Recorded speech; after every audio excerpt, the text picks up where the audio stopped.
राम राम। ओम नमः शिवाय। कहते अगर आपके मन में भाव सच्चा है तो भगवान हर रूप में आपके पास आ जाते हैं। मैंने किसी संत के मुख से एक वृंदावन की सच्ची घटना सुनी तो मेरा मन किया कि वो घटना मैं आपके समक्ष प्रस्तुत करूं। कहते एक छोटा सा बालक था, वो अनाथ था, उसकी आयु 8 से 10 वर्ष थी। जब वो इधर उधर भटक रहा था तो एक गुरु की दृष्टि उन पर पड़ी और उसने कहा, बच्चे तुम कौन हो? उन्होंने कहा, मेरे माता पिता का देहांत हो चुका है, इस संसार में मेरा कोई नहीं। तो उन संत ने कहा, तुम ऐसा करो, हमारे आश्रम में आकर रहो, वहां तुम क्या काम कर सकते हो? उसने कहा, पहले भी मैं एक जगह काम करता था तो गैया चराता था। कहते ठीक है, हमारी भी गौशाला है, आज से तुम्हारा यही कार्य है कि तुम गैया चराया करो। उस बालक के लिए बहुत अच्छा हो गया, रहने के लिए स्थान मिल गया, खाना पीना मिलता था, वो प्रसन्न रहने लगा। अब रोज गैया लेकर जाता और शाम को चरा के वापस आता। ये कार्य करते हुए उसको 10-12 दिन हुए थे। मार्ग में एक व्यक्ति मिला, कहता क्या करने जाते हो? कहता गैया चराने।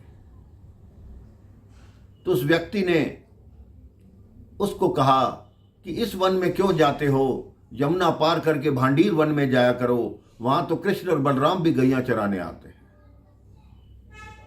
उस भोले भाले बच्चे ने उस व्यक्ति की बात को सच मान लिया।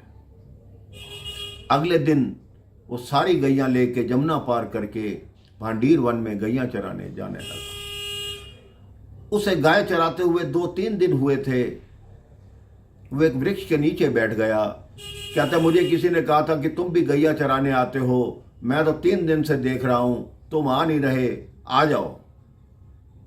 उसके मन के भाव इतने शुद्ध थे कि भगवान को भी उसके समक्ष आना पड़ा। भगवान भी ग्वाल रूप में थे, साथ में बलराम जी, साथ में ग्वाले, साथ में गैया चरा रहे हैं भगवान। जैसे ही उस बालक ने उनका रूप देखा और पूछा, आप कौन हो? कहते हैं जिसको तुम बुला रहे थे मैं वही हूं, मैं कृष्ण हूं, ये बलराम है और ये मेरे सखा हैं। कह रहे तुम कौन हो? कहते मुझे भी अपना मित्र बना लो। कान्हा जी ने कहा ठीक है, आज से तुम भी हमारे मित्र हो गए, लेकिन हमारी एक शर्त है। उन्होंने कहा क्या शर्त? कहते जितने ग्वाल बाल हैं अपने घर से खाने के लिए कुछ ना कुछ लाते हैं, तुम बताओ तुम क्या लेकर आओगे कल से? तो उस बालक ने कहा, आप जब मित्र बन गए, जो आपको अच्छा लगे मैं वो ले आऊंगा।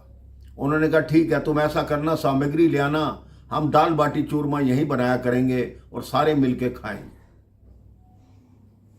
वो अगले दिन से एक बड़ी टोकरी जिसमें दाल बाटी चूरमा की सारी सामग्री होती सिर पे रखकर गाय चराने आने लगा।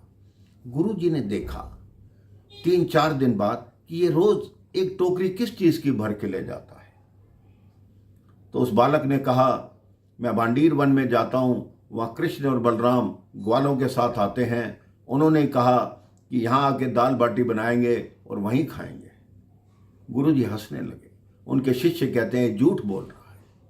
गुरुजी कहते हैं कोई और बात ये कहता तो मैं मान जाता कि झूठ बोल रहा है, लेकिन ये भोला भाला सच्चा बालक है, ये कभी झूठ नहीं बोलता।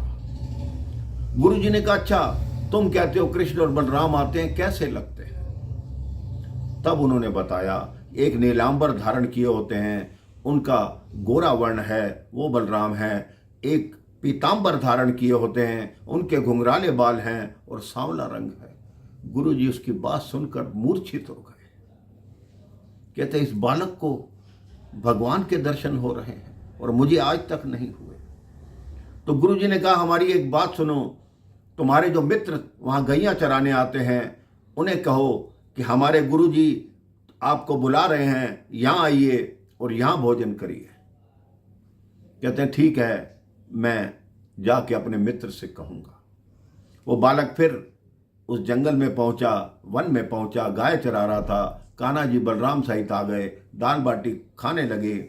तो उस बालक ने कहा, मेरे गुरु ने कहा है आप उनको दर्शन दीजिए। कान्हा जी ने कहा, नहीं नहीं, मैं तुम्हारे गुरु को दर्शन नहीं दे सकता। उस बालक ने कुछ नहीं कहा, अपनी गायों को खदेड़ा, चलो चलो चलो चलो।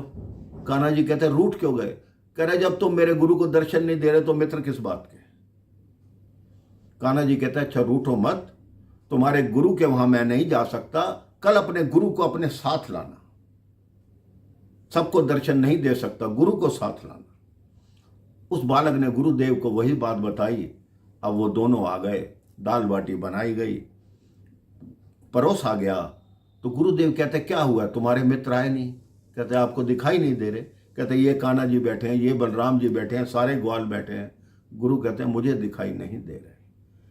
तो उस बालक ने कहा, कान्हा जी अगर मेरे सच्चे मित्र हो तो मेरे गुरु को दर्शन दो।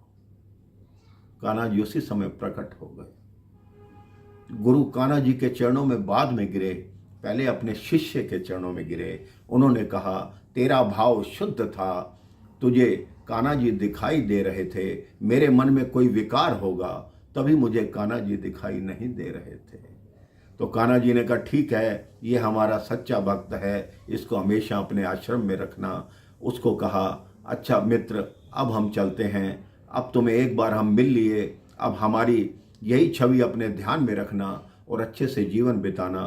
कान्हा जी उस बालक से विदा लेकर चले गए और वो बालक जीवन भर राधे कृष्ण राधे कृष्ण राधे कृष्ण करता रहा।